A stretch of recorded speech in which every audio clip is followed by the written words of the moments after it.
jaye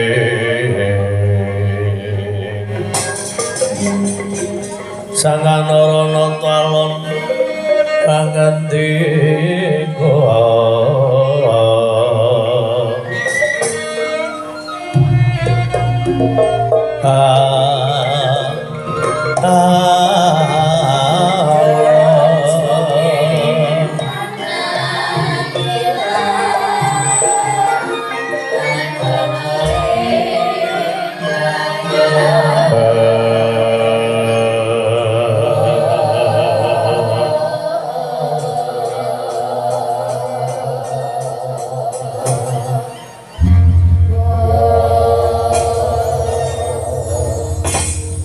jagat dewa wasesane ngabathura jagat pramudita wilah dalah yugaku kula wisata ngabyanturing ngarasanipun Rama padha Kandrareja nggih wisata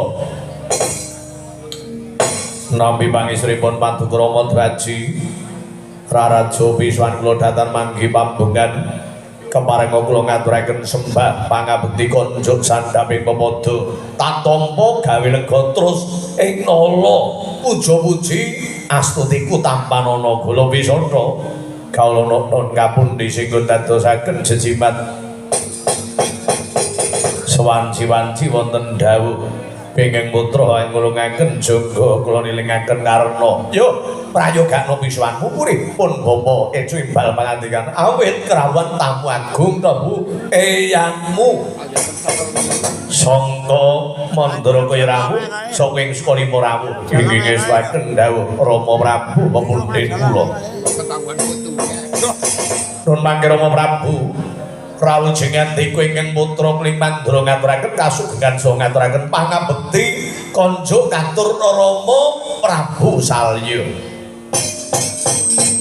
jagat dewa wasesane ngabathura jagat pramudita anak Prabu sanget anggen kula nampi nggih dene Paduka ngaturaken pambagya panakrami dhateng ingkang Rama Klimandra Puja pujastripun ingkang Rama katamya tumrap anggir Prabu Baladewa. Inggih, kula tampi kapundi sing dadosaken jimat Rama. Monggo katuran pinarak lenggah kanthi mardekaning penggalih. Oh inggih. Sampun mboten kirang setunggal menapa ingkang Rama ngelungaken jangga kula nilingaken karna Paman Pendhita kula ngaturaken kasugengan saha ngaturaken pangabekti katur bapa Peremban bapa. Ojo lole-lole begodhog monyor-monyor manuprit gantil boten isone. Gandeng-gandeng tumpang mripat kula panteng saya dangu boten kiyat. Pandeng-gandeng tumpang pipi kula panteng saya dangu saya marang-ati. Nampi pangestu Paduka mboten mangke pambengan kepareng ingkang bapa ing sekalima ngaturaken pangabekti nggih Paman kula tampi kendraking turing dada sengkut dadosaken katentreman gesang kula monggo katuran pinarak lenggah kanthi mardekaning penggalih bapa Peremban nggih sedaya sampun boten mangke pambengan ingkang bapa namung tansah mawantu-wantu ingkang dados parengipun Paduka nggih anak Prabu nggih Patih Pragata prayogakna biswanmu Patih Pragata oh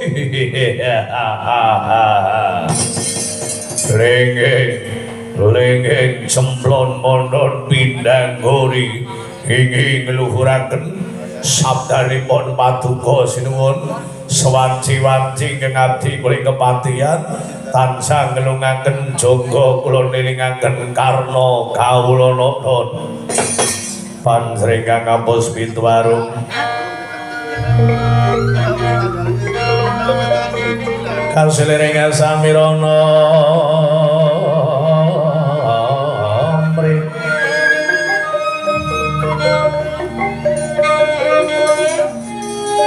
Sekar Gadong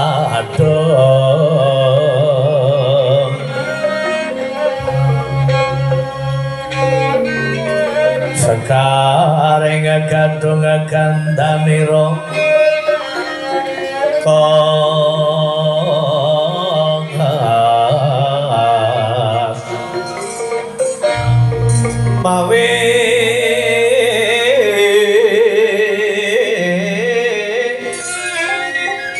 raras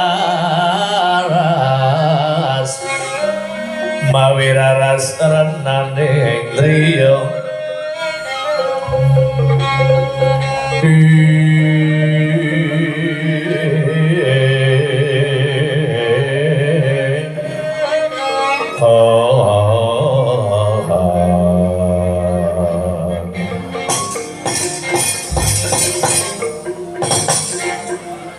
pamit-pamit pasang keliman tapi sinabet mring ilu-ilu dina tinebina mring tulasari ing Bathara anak Prabu sajanita gunung boyo tau damar sasinggih ketinggal kadingaren paduka anak Prabu nimbalinken Rama kuling Mandaraka menawi kula taliti kanthi permati saking kita Praja Mandura dumugi wonten ing Karang Pradesan nyata-nyata wewangunan boten wonten ing ngujiwani tanem dawa ijo raya-raya tinandur ketinggal syukur ingkang sinebar wiji ketinggal dadi cetha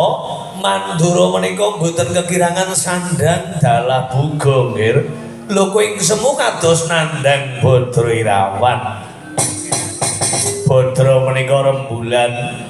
Irawan menika mendung kaya mendung aling-alingi padhanging rembulan mongko lahir utusaning batin lah niki teng mriki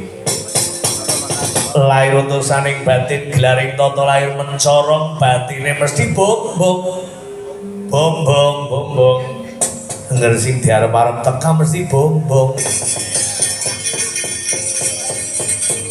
nanging kosok wangsulipun gelaring tata lahir sluntrut wonten salebeting penggali menika sawegya nandhang gelo apa gelo perkara dengole mung jiwer napa gelo perkawis kangkungan gegayuhan ingkang dereng kasembadan menika kala mangsanipun dayani gelo nggayu napa anak Prabu tunggal menika pejah kaping kali jodoh kaping 3 wahyu menungso duweni mung ora nyumurupi kalawan tekane paturiping menungso digedhong-gedhongana dikuncen-kuncenana titi mangsane mati masa wurunga lha niku teng mriku kaping kali wong golek jodoh kepalangan segara wedang angger jodoh dilalap bisa nyabrang kepalangan gunung pitu tibane jodoh tetep ketemu apa perkara ketemune bujang karo prawan apa rondo karo dudo nah teng mriki awit kala mangsane gersane jodoh wis gandeng renteng rentungan dilalaya pisah